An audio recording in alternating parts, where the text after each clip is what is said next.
Today we're going to answer your most asked question. That's up next.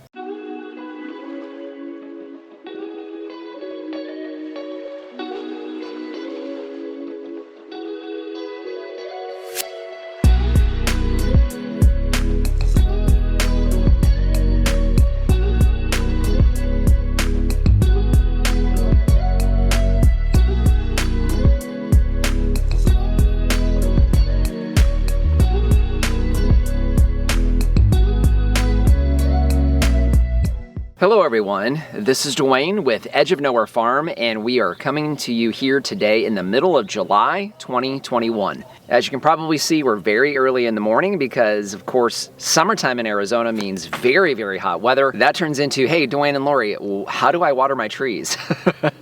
How much water do they need? How often do I water them? How many gallons do I need to use? And very specific questions as far as what you can do with your trees here in the middle of our hot summers in Arizona. If you guys don't know, we've been suffering yet another very, very hot summer. We have had some monsoons come through this last week, but here on the farm, we've seen very, very little rain. That means the trees are wholly dependent on us and being able to give them the right amount of water at the right time to get through the summer period. We figured the best thing we can do as far as giving you some advice on how much to water in the summertime is look at specific trees, how we're watering them here while we still have not seen much in the way of rain. We're gonna start with our primary orchards and all of our stone fruit, palm fruit, fig trees, our citrus trees. All of those trees are actually watered on the same type of schedule, or at least they're getting about the same amount of water each week. So what we're gonna do is we're gonna focus on the peach tree behind me here.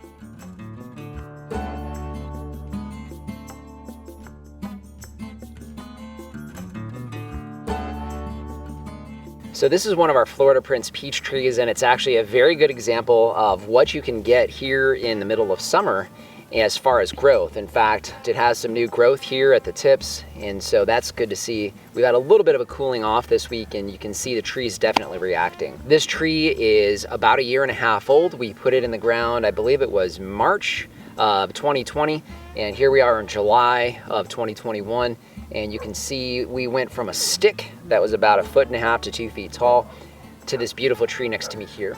So I'm just under 6 foot. This tree is at least 7 feet tall, maybe 8 at its tip.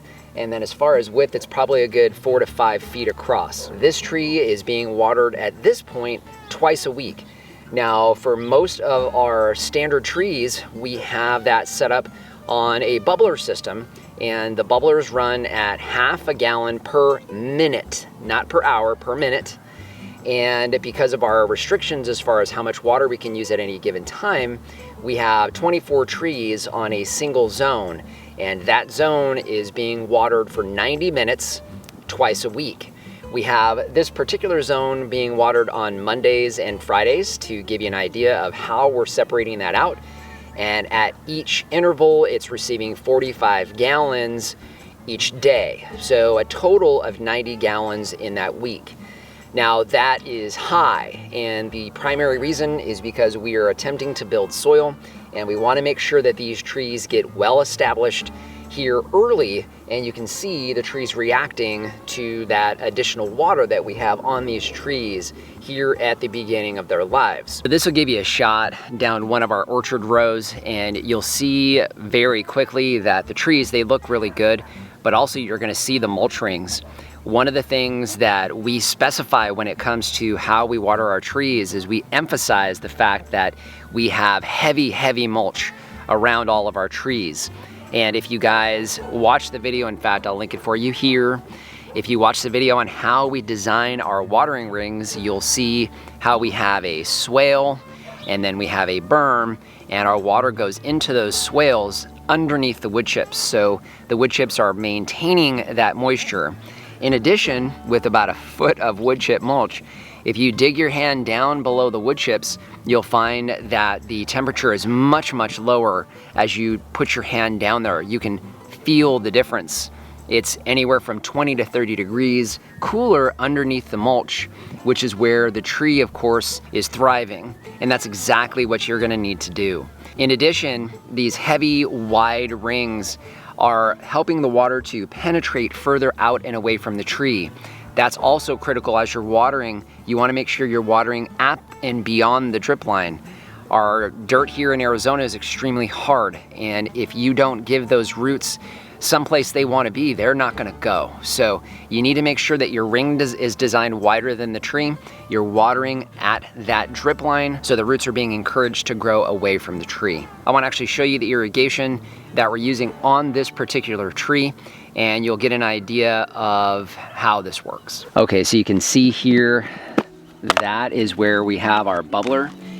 That is a 1/2 gallon per minute bubbler, and this is our watering system. So we are here in one of our west orchards. This is our West 1 orchard, so I'm gonna go ahead and choose that. So this lists here when this particular cycle is gonna run. You can see, because I have a couple of other zones that run before it, this one actually runs at 1 o'clock in the morning, this coming Tuesday, and we are Sunday the 18th. You can see that it's gonna water for 90 minutes, and the last time it watered was a day and a half ago. So this is our shortest time between waterings in that Friday until Monday watering cycle. What I'm gonna do to show you guys how it works is just hit this play button here. You can see it's wanting to water for 90 minutes. Again, 1/2 gallon per minute bubbler. I'm gonna go ahead and click start so you can see the bubbler in action.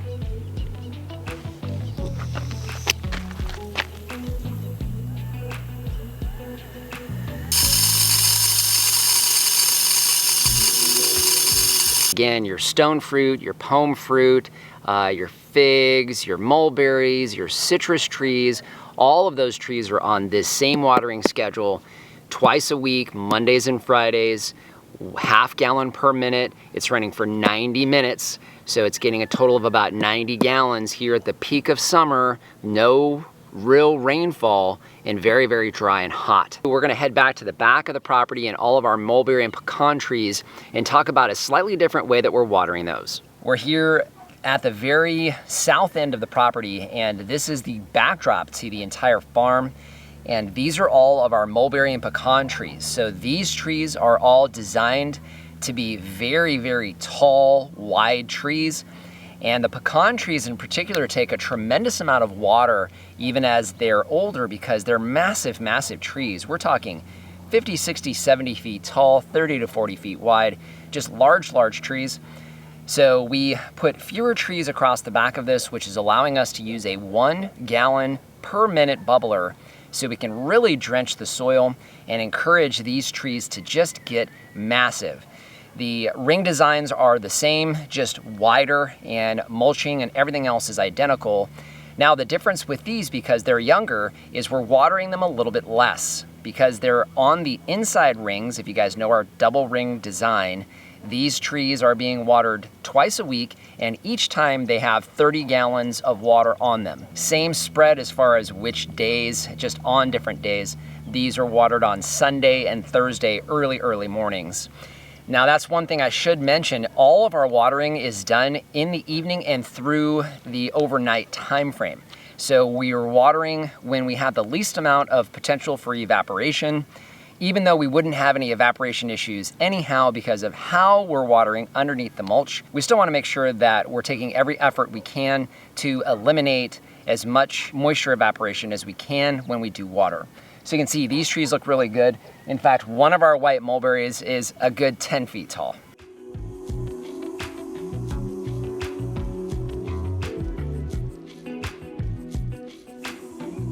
One quick stop on our way to the front of the property. You'll see I have our kumquats here on either side of me. These we are watering slightly different. They're on the same zone as the rest of our citrus trees and our 3 ever-bearing mulberries. These trees are actually planted about 5 feet apart, and they run off of the same bubbler. So each one of these trees, because they're a dwarfing tree, we have them planted closer together, and they're actually getting less water. In fact, they're getting watered by about half because they're splitting that. So each one of these kumquat trees is getting about 45 gallons in any given week, and that's split up over 2 days a week. So if I'm doing my math right, that's just over 22 gallons or so each time it waters, and again, twice a week.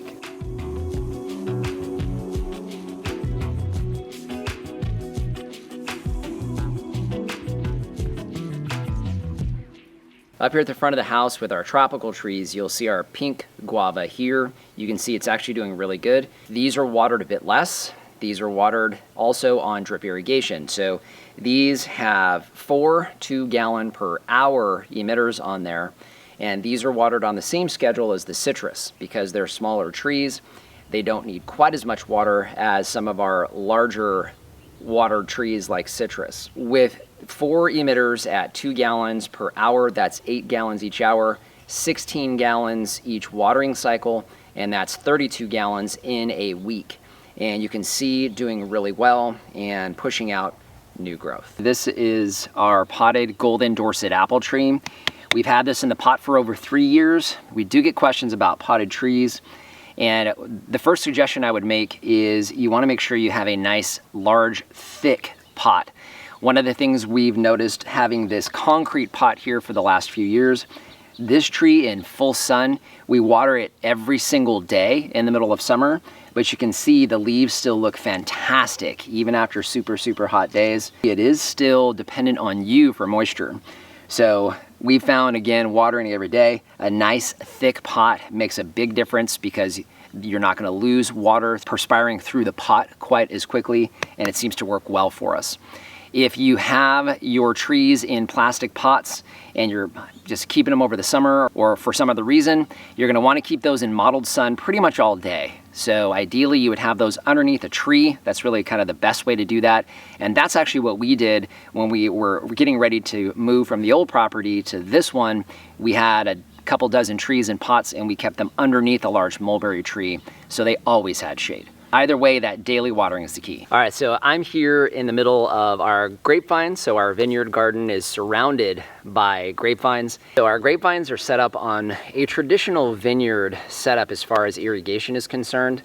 So we have a single vine and it's flanked on either side by emitters. We have a 1/2-inch poly line that runs at the 2.5-foot level, and I have two 2-gallon per hour emitters on either side of the vine. Those are set to go off 3 days a week, and each time they go on, they're on for 3 hours. So doing the math, that's about 12 gallons each time it waters, and that's about 36 gallons in a week. We found that to be ideal, especially here in the middle of summer, and you can see since we went to that 3-day-a-week schedule a few weeks ago, you can see just how much growth has been put on by these vines. This here is a flame grapevine, and what you see behind me is a monstrosity of a Thompson seedless grape. So they look really good. You can see they're very happy with this amount of water. And of course, as always, we have a heavy, heavy layer of mulch to ensure that the water, when it's placed on the ground, we're severely limiting the amount of evaporation. And again, these are designed to go off in the evening, reducing the amount of evaporation that we're seeing. So drip irrigation on the grapevines, obviously a lot less water needed for these.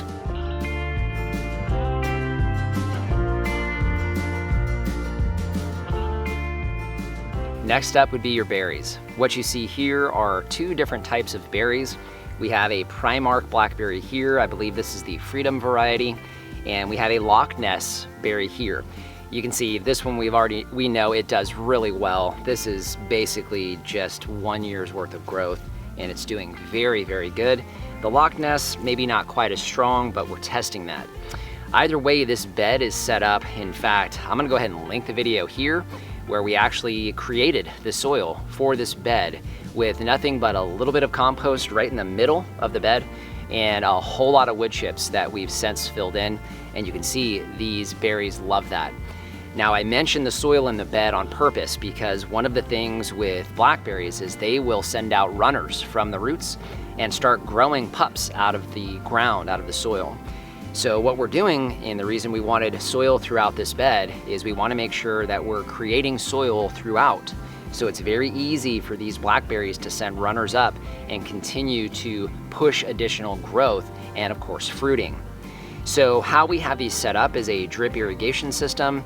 Each of the emitters is 4 gallons per hour, and they're set to run along with the mulberry trees that you see behind me, which is twice a week for 2 hours. Now we've got 4 gallon per hour emitters spread out throughout the bed to help create the soil.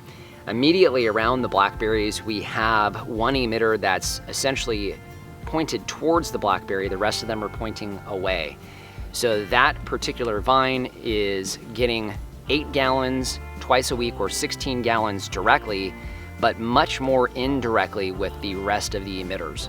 So the key with your blackberries is creating soil that it can move out into, and then of course watering accordingly. As you can see, I'm in the morning sun, but these are in full blazing sun all day long, and the mulch and water around them is allowing them to push out new growth like this, even here in the middle of summer. So I think, again, back to creating soil around these, making sure you're maintaining moisture with heavy wood chip mulch just like everything else. And I'm gonna say you probably wanna have at least 20 to 30 gallons on these vines as you go through any given week, and you'll get growth just like this.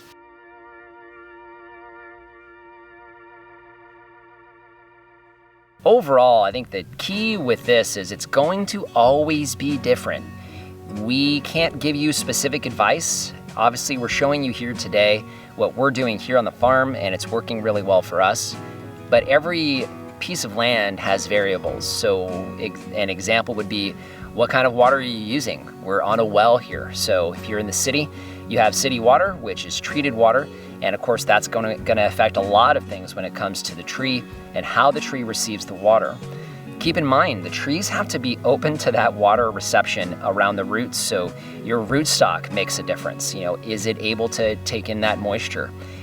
Is it able to grow out to where the moisture is? Can it deal with all the different things that are going on in your soil as far as alkalinity and calcium content, all these other things that can lock up roots and they won't actually take that water in, or they won't do it effectively. We talk about the importance of wood chip mulch and heavy mulching. That also maintains moisture in the soil and also the temperature of the soil. So that would make a difference. And if you're watering in an open ring and water is evaporating, that drastically changes the scenario. Obviously for us here, we have caliche down a couple feet. You may have it 6 inches down or 12 inches down. So you may have a hard pan that's much shallower than what we have here. In that case, you might need to expand the rings out, dig them a little bit deeper, again, heavier mulch. You may not need quite as much water, or you may need to water for a longer period of time in order for it to saturate into the ground. That's just to name a few as far as variables. One thing I can tell you, however, whenever we do consultations and folks are asking us about their trees and we see how the tree is planted and what's immediately around it, the environment that tree is in and the environment that you're giving it is very critical. If you have rocks around your tree that are adding heat to the soil, that's going to cause additional evaporation. And obviously that's not good as far as the tree and its moisture content is concerned. One thing that we have found to be the case for us out here, and also when we're in the city, is we have never killed a tree by overwatering it. However, we have killed our fair share of trees by underwatering them. So I would encourage you to watch your trees as you change your settings, as you add or you pull water away from the tree. See how the tree is reacting. Is it pushing on new growth? Does it look like it's nice and lush and green in the middle of the growing season? Conversely, are the leaves wilting? Are they curling? Are you seeing some drying of leaves? Are you seeing leaf drop?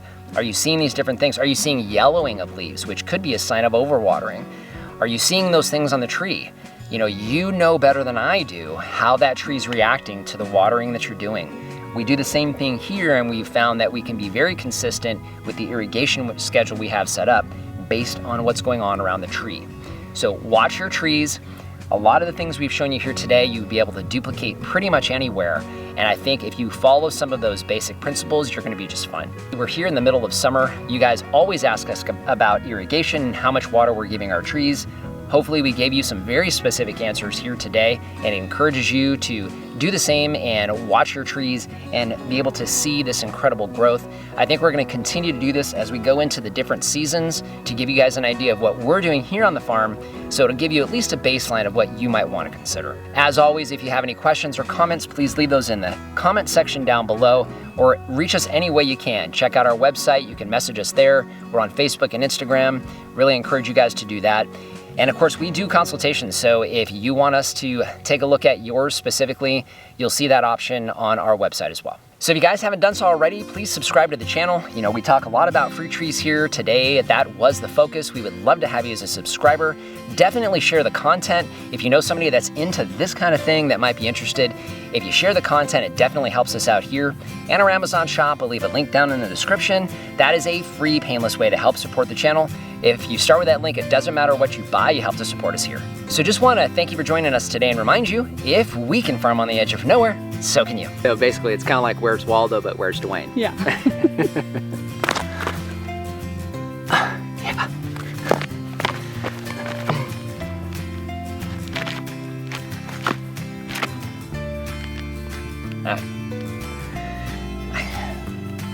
Lining this up by yourself. So can you guys see that okay? I can't tell. I think I want to slide over. Oh, Lori's back. That's a good sign. Hey, sweets, I need your help lining this shot up.